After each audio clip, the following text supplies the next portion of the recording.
Today's is another of those welcome briefs which name a poet but not a poem. It's like those projects we occasionally got at art college which required series of 6 photographs or maybe something three-dimensional to be developed from themes such as menace, tin opener or consanguinity.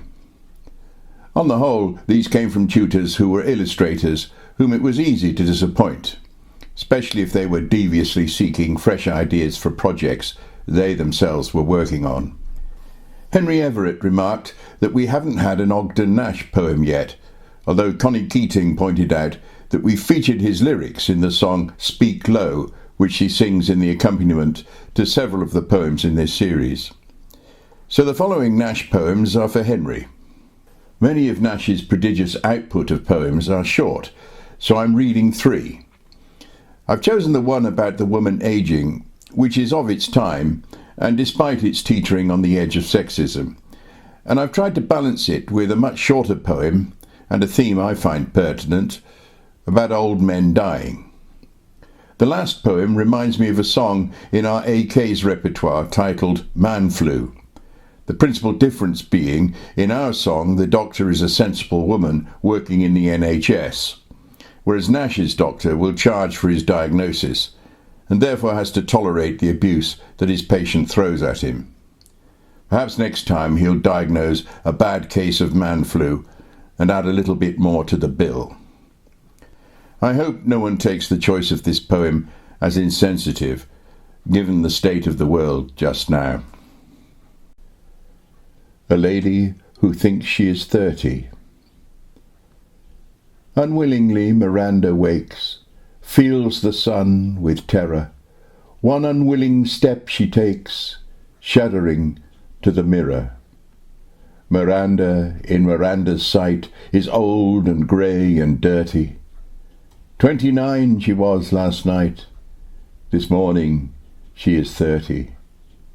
Shining like the morning star, like the twilight shining, haunted by a calendar, Miranda is a pining. Silly girl, silver girl, draw the mirror toward you. Time who makes the years to whirl, adorned as he adored you. Time is timelessness for you, calendars for the human. What's a year or 30 to loveliness made woman? Oh, night will not see 30 again, yet soft her wing, Miranda.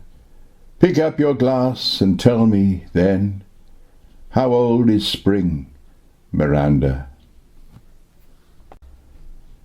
Old men.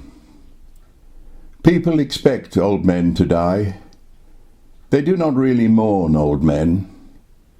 Old men are different. People look at them with eyes that wonder when. People watch with unshocked eyes. But the old men know when an old man dies. Common cold. Go hang yourself, you old MD.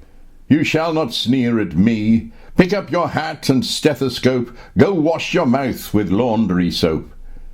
I contemplate a joy exquisite. I'm not paying you for your visit. I did not call you to be told my malady is a common cold. By pounding brow and swollen lip, by fever's hot and scaly grip, by those 2 red redundant eyes that weep like woeful April skies, by racking snuffle, snort and sniff, by handkerchief after handkerchief, this cold you wave away as naught is the damnedest cold man ever caught. Give ear, you scientific fossil. Here is the genuine cold colossal, the cold of which researchers dream, the perfect cold, the cold supreme. This honoured system humbly holds the super cold to end all colds, the cold crusading for democracy, the furor of the streptococracy. Bacilli swarm within my portals, such as were ne'er conceived by mortals, but bred by scientists wise and hoary in some Olympic laboratory.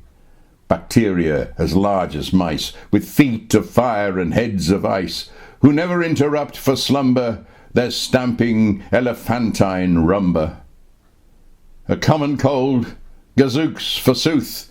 Ah yes, and Lincoln was jostled by Booth. Don Juan was a budding gallant, and Shakespeare's plays show signs of talent. The Arctic winter is fairly coolish, and your diagnosis is fairly foolish. Oh, what a derision history holds for the man who belittled the cold of colds.